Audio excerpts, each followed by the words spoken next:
Welcome back, nerds. It's a new week, so that means a brand new episode of Anime Streaming Showcase. So let's just hop right into it with this week's episode focusing on Tokyo Magnitude 8.0.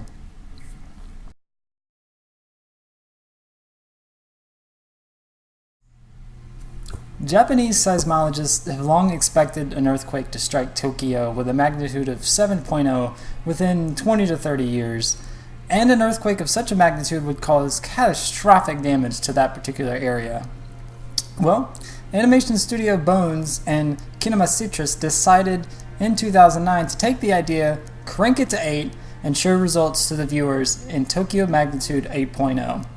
Released in 2009, but taking place in 2012, Tokyo Magnitude 8.0 spends its time amongst the destruction, presenting our protagonist siblings Mirai and Yūki as they survive in the aftermath and reach home. The two have a long journey ahead of them, fraught with dangers and images of destruction and peril unlike anything they have experienced.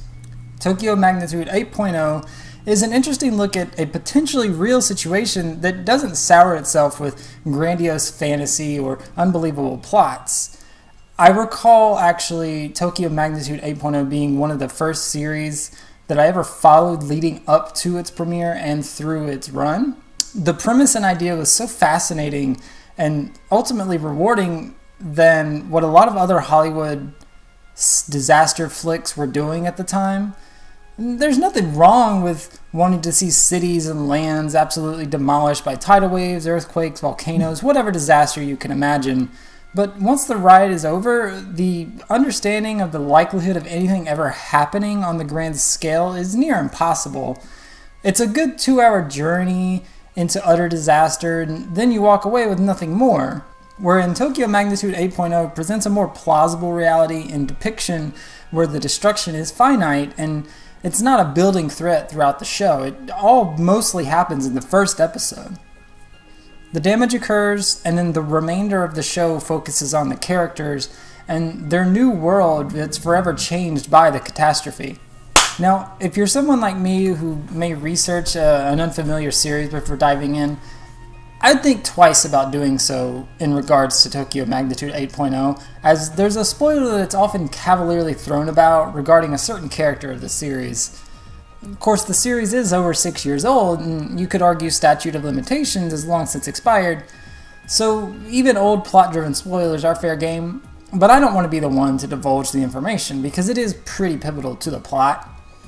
But not to potentially affect one's viewing of Tokyo Magnitude 1, I will say this: the event that happens in the latter third of the series could make this series a make-or-break series for some. That doesn't mean that it hinges wholly on the twist, and it's not wholly defined by it. It's just something to consider when sitting down with the series. Now, given the general appearance and idea of the show, you would think it's particularly dreary and downtrodden, but it is surprisingly upbeat most of the time, and given the main characters, it's an upbeat presentation. Of course, given the setting and themes, there are plenty of moments of selfishness and mature situations, but Mirai and Yūki are just kids. They're not infallible or they're not independent beings. They do need help. But Mirai, being the older of the siblings, is a stubborn child at times. She's naive, but she refuses to acknowledge it, and she wants to be the one to save her and her younger brother Yūki. Rounding out the main cast is Mari, who has a kid of her own the same age as Yūki, and so she's willing and she's capable of helping Mirai and Yūki in their journey. I do expect a little bit of childish whining and crying across the 11-episode journey, but it's never too elongated to be that obnoxious. As someone who tends to find shows concerning children a huge turnoff, Tokyo Magnitude 8.0's presentation and story helped me forget that often grating mechanic and give it a pass because of the situations. Yuki's age and ignorance to most of what's going on in the course of the series is understandable. His crying is forgivable, and as annoying as it could be, you step back and you realize that if you were in this situation, or if you were Yuki's age and in this situation, you'd likely be exacerbated too by Yūki, but it's forgiving. Tokyo Magnitude 8.0, it's a series that promotes a believable premise and characters, and it tells the stories that never fails to keep the viewer entertained. Disaster flicks always spend a majority of their time just showing the destruction of the planet or the area, and then little on the rebuilding and the aspects of the humanity and the effects that it has on humanity.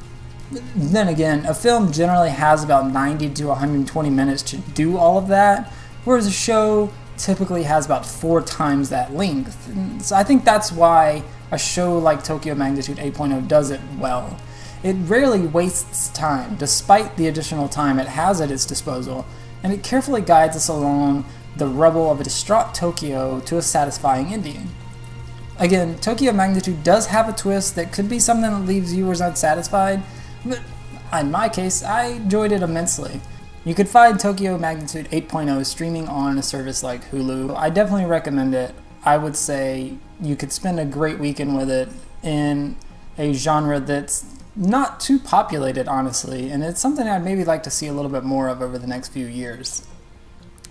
Thanks again, always. It's a blast doing Anime Streaming Showcase, focusing on various anime that are strewn about the internet, from Hulu to Crunchyroll and Netflix, and I've got more in the pipeline. As always, you can leave comments and stuff on series you'd like me to cover, things I need to work on, tweaks, things like that. It's always super great to hear because that's how you grow as a presenter of shit like this. So, once again, the Laser Time guys, love you guys for allowing me to do this on your website at lasertimepodcast.com.